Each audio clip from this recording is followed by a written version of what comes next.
Akan bahas lebih lanjut terkait dengan beras. Kita tahu bahwa beberapa waktu lalu pemerintah mengklaim bahwa Indonesia sudah mencapai swasembada beras, begitu ya, bahkan 4 juta ton. Bahkan Menteri Pertanian mengklaim nanti sekitar Oktober 31 juta ton dan hingga akhir tahun sampai 33 juta ton. Artinya ini akan ada kenaikan. Tapi kita tahu bahwa saat ini kan terjadi kemarau basah. Dan kemudian di akhir tahun biasanya cuacanya juga akan semakin sering hujan. Pandangan Anda, apakah ada potensi bahwa memang target ini justru tidak akan tercapai? Kalau kita melihat secara angka, kita sekarang sudah 31 juta, target 33 juta, sebetulnya memang gap 2 juta itu bukan hal yang mustahil. Tetapi sama seperti kata Mbak Sasa, kita cuacanya ini sudah memasuki cuaca yang rawan.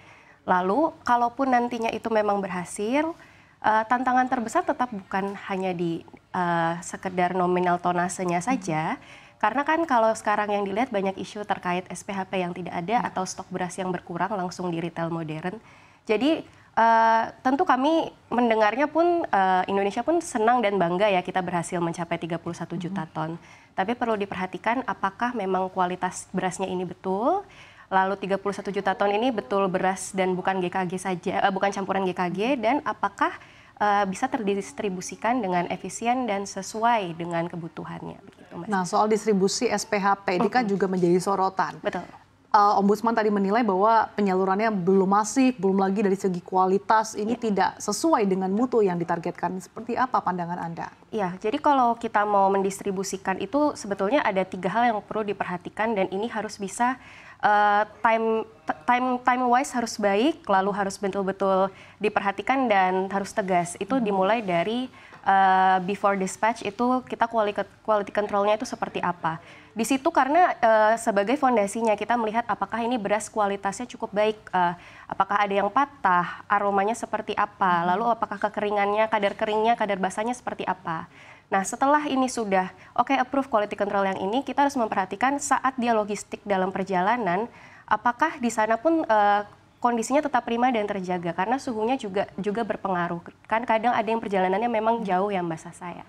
Nah, setelah itu saat didistribusikan nantinya ke retail modern ataupun nanti setelah itu berlari ke warung kelontong, itu harus dipastikan memang mereka meminta stok pun tidak terlambat, jadi tidak menghasilkan akhirnya asumsi harga masyarakat jadi panik, akhirnya harga jadi terkerek naik begitu. Jadi memang 3 itu perlu diperhatikan dalam distribusi dan memang terutama saat nantinya sudah ada di pasaran pun harus tetap di quality control check, randomly itu juga perlu.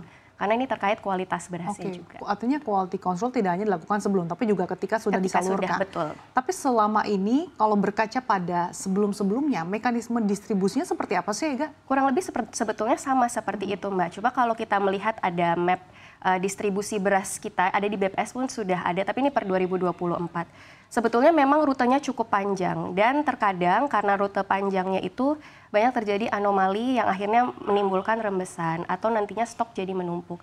Kalau sekarang per 2024 itu stok beras kita banyak yang berakhir di rumah tangga, sekitar 60% itu di rumah tangga. Sehingga ini juga perlu dipertanyakan kenapa kita bisa berakhir di sana dan apakah baik apabila ditarik seperti tadi kan sempat ada dibahas juga ya, atau perlu ditarik kembali lalu ditukarkan bagaimana. Nah, ini mungkin perlu dilihat dari awalnya deh, kenapa di rumah tangga memiliki stok begitu banyak, apa yang menjadi concern utama awalnya. Ya kalau kurang lebihnya sih untuk secara rute distribusinya dari tahun ke tahun sampai terakhir 2024 sih kurang lebih sama untuk rute besarnya. Tetapi kalau dilihat lagi memang banyak rembesan yang karena panjang juga. Oke. Terkait dengan penyaluran beras SPHP, berita-berita yang cukup ramai juga pada mengantri untuk bisa mendapatkan beras murah. Tapi satu sisi tim CNBC juga mencoba merecek kembali begitu ya, ketersediaan di supermarket, tapi ternyata tidak ada. Ini bagaimana sebetulnya fakta di lapangan, kemudian terkait dengan pemerintah yang berusaha untuk menjaga ketersediaan pasokan beras SPHP di pasar? Nah, seperti yang tadi kami sebutkan, memang stok kita dalam kondisi yang baik. Bahkan hampir mencapai target yang besar itu. Tapi kan harus dilihat lagi apakah stok ini memang kualitasnya sesuai dengan control yang diharapkan begitu.